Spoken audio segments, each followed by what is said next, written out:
Hey folks, Alan Saunders with another episode of Steelers Morning Rush. It is Wednesday, August 14th, and today is the last day of Pittsburgh Steelers training camp at St. Vincent College. Very excited to be back out there, and also very excited to bring Chris Ward along. Chris has been a long time writer at the Steelers Now staff, but he lives out of town, so he doesn't get here often, so he's going to come in and help me out for practice today, practice tomorrow at Acrisure Stadium, and this weekend's preseason game against the Buffalo Bills. Excited for that. Today on the Morning Rush, I want to talk about something that has been going around a lot in the last couple days, and is not necessarily something that I consider myself an expert on, but I think I can provide some insight on the real situation, and that's taxes. It is not tax season. It's August, but a lot of people have been talking about in the Brandon Aiyuk situation the tax difference between what his salary would be in California and San Francisco, or what it would be here in Pittsburgh, Pennsylvania. And it is one thing to look at the state income tax rates, and California's top income tax rate is around 13%. And in Pennsylvania, if you live in Pittsburgh, it's about 6%. So big difference, right? Almost twice as much. But it doesn't quite work that way. So people may not know, but NFL players, in fact, all professional athletes, pay taxes on the jurisdictions where they earn their money. So for NFL players, they get paid 18 times a year, once per week of the NFL regular season. So your bye week's always at home, but 50% of the other weeks are away. So, for example, this year, the Steelers are going to owe Georgia income tax for their game checks for week 1 against the Atlanta Falcons. They're going to owe Colorado income tax for their game at Denver. They're going to owe, they always owe every year, 2 paychecks worth of Ohio income tax and 1 paycheck worth of Maryland income tax for their games in Cleveland, Cincinnati, and Baltimore. The Steelers do fly to Las Vegas this year, which has no income tax, so that's a nice perk. But and not only that, those rates are not at the income tax rate that those residents pay. States and even local jurisdictions have an additional tax on top of that for non-resident earners. It's sometimes called a jock tax, performer tax. Basically, the way it works is, look, if you own a plumbing company and you drive across the border into a different state to fix somebody's sink, that state has no way to track that. They'll never know that you earned, your $200 that day in Ohio instead of Pennsylvania. But performers like musicians, comedians, and athletes, their schedules are known to the public. And not only that, their salaries are largely known to the public as well, or at least their revenue in terms of ticketed events and things like that. So it's very easy for the state to track them down. They can't just say, oh, we made all our money in Pennsylvania. So these municipalities and cities, so Pittsburgh has an additional jock tax on top of what athletes that come here pay in state income tax. So if you're playing on the Cleveland Browns, you come and play your game in Pittsburgh, you owe the Pennsylvania non-resident income tax rate. You also owe a Pittsburgh non-resident income tax, because Pennsylvania has local income tax, and so in certain municipalities anyway. And so this is 50% of any player's salary is being taxed by a state other than their own, essentially. And now in some cases, you kind of know, like I said, the Steelers are going to play in Ohio twice and Maryland once.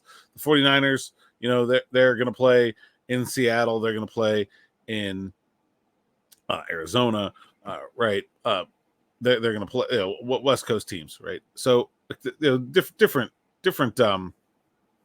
But again, they're in the same conference as LA, so they have 2 games in California another game in California.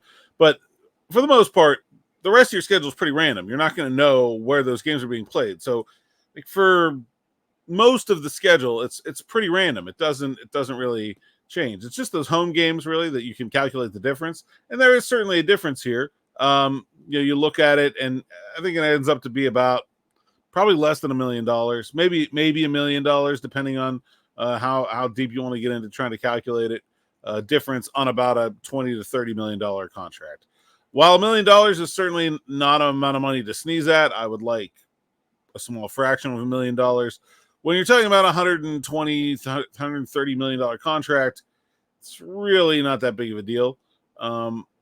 And, I think the other part of this is, while I'm sure his agent is busily calculating the financial difference between place A and place B, I don't believe I've ever, talked to a player that was really that concerned about what is a pretty small difference in the grand scheme of things in taxes. It's just not something that I think most players are super thoughtful about. Now, there's cost of living differences between Pittsburgh and San Francisco, huge ones. Pittsburgh is a way cheaper place to live. I will also say, though, that athletes find a way to have a high cost of living no matter where you put them. And generally, like very, very expensive houses are very, very expensive houses no matter what. It's not like you can just take the average house cost for a 3-bedroom, 2-bath and compare Pittsburgh to Santa Clara. That's not the way that works. He's not going to buy that house here, and he doesn't own that house there. And mansions are generally expensive no matter what. There's certainly some advantages here to Pittsburgh, but I think the bigger factor, and this is something I touched on last night at Steelers Afternoon Drive with Smitty, is that it's more about where you want to be. I think if you want to be someplace, then those things that might be perceived as negative are certainly able to be dealt with. And if you don't want to be someplace, like Aiuyk said no to the Browns. I don't know what the Browns offered. I'm sure they offered at least what the Steelers offered. They might have even offered more than what the Steelers offered. He just really didn't want to go to Cleveland. I don't want to go to Cleveland either. I don't blame him. So, that is a much bigger factor in all of this than tax. Like, taxes is one of the last things somebody's going to think about when they're talking about where they want to play. You've got the team fit.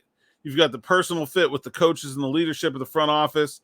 You got schematic fit, how you fit in their offense, how successful the team has been, and how successful the team is going to be. Fan support, the ability to sign sponsorship deals, all of those are way more important than taxes. So I understand why people are bringing it up, because it makes Pittsburgh look good in comparison to California, and they really want Brandon Aiyuk to be here. But at the end of the day, the taxes aren't going to be what decides this. I'm pretty sure of that.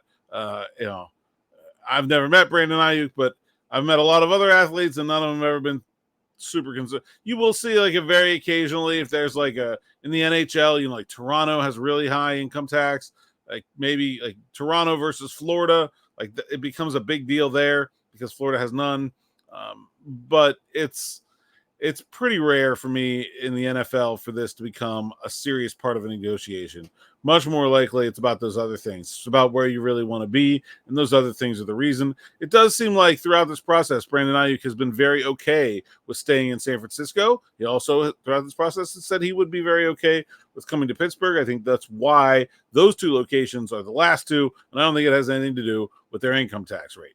Thanks for listening. Thanks for watching. If I got anything wrong, if you're like an accountant out there, please feel free to correct me, but I'm pretty solid on what I said there. And we'll get back to talking about football after practice today with myself and Chris out at St. Vincent College, and then on the afternoon drive with me and Smitty later. Make sure you like, subscribe, and hit that bell for notifications here on the YouTube channel so you don't miss any of our Steelers Now content from Steelers training camp and the preseason as it rolls along. Thanks for listening. Thanks for watching, and we'll see you next time.